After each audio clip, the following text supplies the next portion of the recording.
नमस्कार विद्यार्थी मित्रांनो, आपल्या सर्वांचं स्वागत आहे GK24 मराठी एज्युकेशनल चॅनलमध्ये. तर पहा, GMC नागपूर भरतीचा निकाल प्रसिद्ध करण्यात आलेला आहे आणि तो IBPS पद्धतीने जाहीर झाला. त्यामध्ये तुमचं नाव, रोल नंबर, तुम्हाला किती मार्क्स आहेत आणि तुमचे टोटल मार्क्स किती, कॅटेगरी किती, अशी संपूर्ण माहिती त्या निकालामध्ये होती.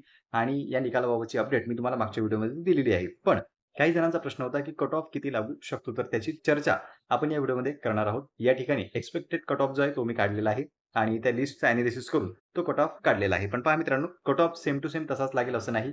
त्यामध्ये थोडाफार बदल होऊ शकतो. कारण की आपल्या सर्वांना माहीतच आहे, की विविध जागा आहेत, त्यामध्ये समांतर आरक्षण आहे आणि कधी कुठली जागा म्हणजे अंशकालीन पदवीधर आपल्याला माहितीच आहे, की यांच्या जर जागा या ठिकाणी उमेदवार भेटले नाही, तर ह्या ओपनमध्ये कन्व्हर्ट होऊन जातात आणि ओपनचा कट ऑफ आणखी थोडा खाली येतो. तर अशा पद्धतीने विविध कट ऑफ जे आहे परिणाम करणारे घटक कट ऑफवर असतात. त्यामुळे एक्झॅक्ट कट ऑफ जो आहे फिक्स मार्कचा कोणीही सांगू शकत नाही.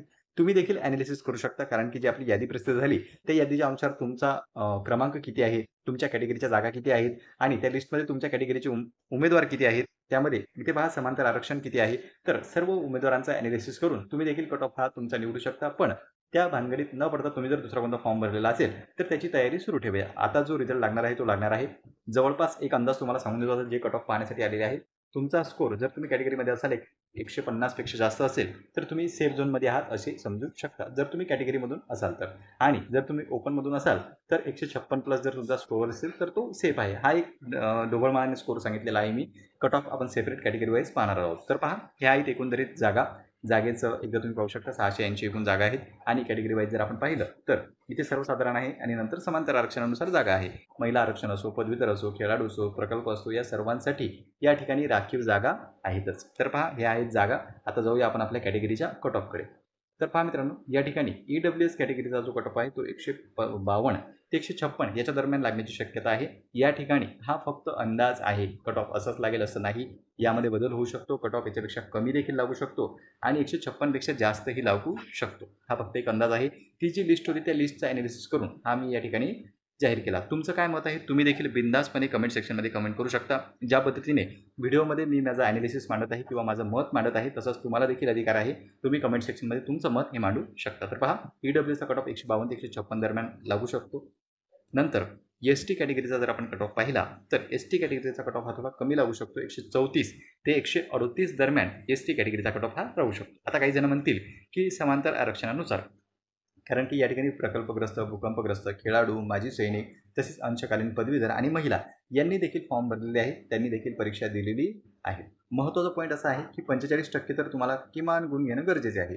45% मार्क्स असतील म्हणजे 200 पैकी 90 मार्क्स हे कंपल्सरी आहेत. 90 पेक्षा कमी जर तुम्हाला असतील तर तुम्ही आत्ता स्पर्धेच्या बाहेर आहात. म्हणून 90 पेक्षा जास्त गुण तुम्हाला हवे. त्यामध्ये जर समांतर आरक्षणाचा आपण विचार केला तर त्याच्यापेक्षा 10 ते 16 गुण तुम्ही कमी धरू शकता. समांतर आरक्षणानुसार तुमच्या जागा किती आहे, तुम्ही जर महिला आहे, खेळाडू आहे, प्रकल्पग्रस्त आहे, भूकंपग्रस्त आहे, त्यांचा कट ऑफ जो आहे तो याच्यापेक्षा नक्कीच खाली जाणार आहे. या ठिकाणी आपण हे सर्वसाधारण पाहतोय जे की समांतर आरक्षणामध्ये येत नाही. म्हणून जर तुम्ही ST कॅटेगरीमध्ये असाल, त्यातही जर समांतर आरक्षण असेल म्हणजे प्रकल्पग्रस्त, भूकंपग्रस्त, माजी सैनिक, महिला, तर या 134 पेक्षाही कट ऑफ कमी जाऊ शकतो. नंतर पहा, SC कॅटेगरी जर आपण पाहिलं तर 142 ते 146 दरम्यान कट ऑफ लागण्याची शक्यता आहे. नंतर पहा मित्रांनो, NT कॅटेगरी जर आपण पाहिलं तर 144 ते 148 या दरम्यान NT कॅटेगरीचा कट ऑफ लागू शकतो. NTB, NTC यामध्ये थोडाफार फरक हा आपल्याला दिसेल. नंतर पहा, OBC जर आपण पाहिलं तर OBCचा कट ऑफ 146 ते 150 याच्या दरम्यान लागण्याची शक्यता आहे.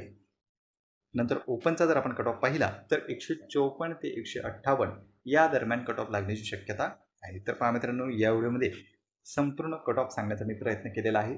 तुम्हाला काय कट ऑफ बद्दल वाटते, कट ऑफ किती लागू शकतो याचा अंदाज तुम्ही कमेंट सेक्शनमध्ये कमेंट करू शकता. अजून जर रिझल्ट पाहिलेला नसेल तर डिस्क्रिप्शन बॉक्समध्ये आपल्या टेलिग्राम ग्रुपची लिंक आहे, त्यावर जाऊन तुम्ही संपूर्ण तुमचा रिझल्ट पाहू शकता. त्या ठिकाणी आपण लिंक जी आहे ती दिलेली आहे रिझल्टची, किंवा GMC नागपूरच्या ऑफिशियल वेबसाईटवर जाऊन देखील तुम्ही तुमचा रिझल्ट जो आहे तो चेक करू शकता. पुन्हा भेटूया अशाच एका नवीन व्हिडिओमध्ये. धन्यवाद.